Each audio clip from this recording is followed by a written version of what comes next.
Totally true.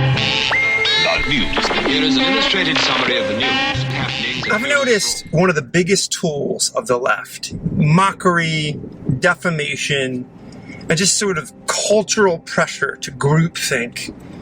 And the fear, like the boogeyman-like fear, it's very real. I don't downplay it. This is one of their greatest tactics. It's sort of been exposed recently, say the last election. Trump is running against the most crustified establishment candidate, arguably ever. A war chest of money, like few have ever seen in American elections. The entire media, the entire academia, the entire entertainment system, both parties. She loses the election. And not only does she lose despite all this claptrap you're hearing, she loses huge. Let the popular vote! Let the popular vote! It's seriously like playing tennis. And when you get your butt handed to you, you're like, I didn't really lose because we didn't score it like ice hockey. Irrelevant. You know it's irrelevant. Not only did she lose, she lost 3 of the bluest states in the United States of America. Here on this planet, in the American system of election, she lost the Electoral College, which is actually how we elect presidents. Huge. Huge. Huge. I know. Impersonation needs some work. Besides rubbing salt in the Democrat loss, which is strangely enjoyable. My point here is not that.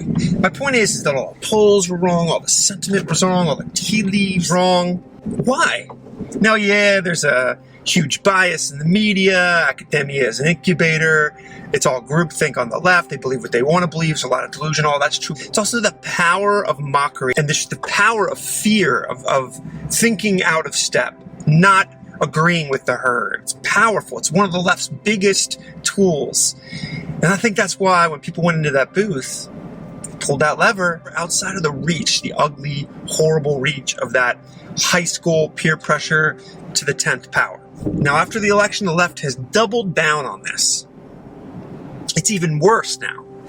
If you dare support Donald Trump, if you dare support his policies, mockery, mockery, mockery, you will pay for it with your reputation. You might pay for it with your job. It's just this tyranny of your thought. What I want to encourage you to do in this video is ignore that. Fuck that. Open your mouth and just openly tell people that you support him. And let me tell you, there's millions. I would argue you can't even quantify how many people actually support what this man is doing in office. But they don't say so. Just like they didn't tell you who they voted for. Because they're afraid of that tyranny, that social tyranny, that cultural bullying that the left has mastered. It's real.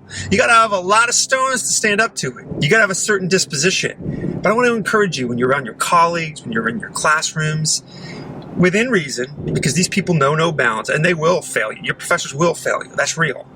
And there are people that will go after your livelihood. I mean, the left has no limits to what they'll do. In environments where that's not so much it, and it's just like a dinner party conversation or whatever, open your mouth. Here's the caveat.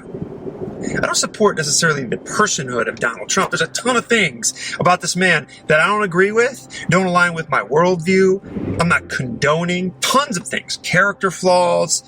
I could go on and on. I could fill a whole video with these things. And I think a lot of people are like that. It's not necessarily Donald Trump that I agree with. And that's what they try to do, right? How could you support this man? He's grabbing private parts and, you know, the whole 9 yards. It's not what I support.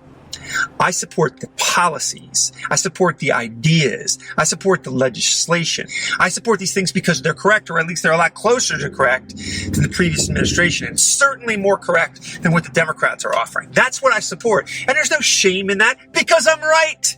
Because I'm right.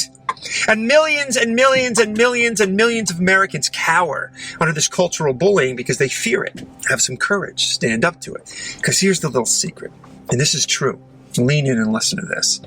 The left is a paper dragon. A firm breeze will blow these cowards over. They're a lot of talk. They don't have stones. They don't have fortitude. They're not producers. They're not leaders. They wouldn't be on the left if they were. Just buck them. Just refuse to cower to that cultural bullying because the nation needs it. The nation really, really does need it.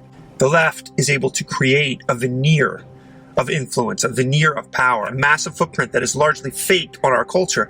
Because if you step out of line and you speak up, they will make you pay for it, at least with their words, with their cultural bullying. Now is a time of fortitude because what you're doing is you're fighting for the life of your country. Make no mistake, there's a non-bloody civil war taking place, and your silence is what the left is depending on to create this fiction, tent of fiction that they like to live under, where they're still in control, where their ideas are still prominent. They're not. And as you cower in your seat in that dinner party, as you cower as your leftist friends are popping off at the mouth, you only fuel that fire. Godspeed. I think the liberal media, and I've been dealing with you a long time, need to get your head out of your butt, focus on the real issues.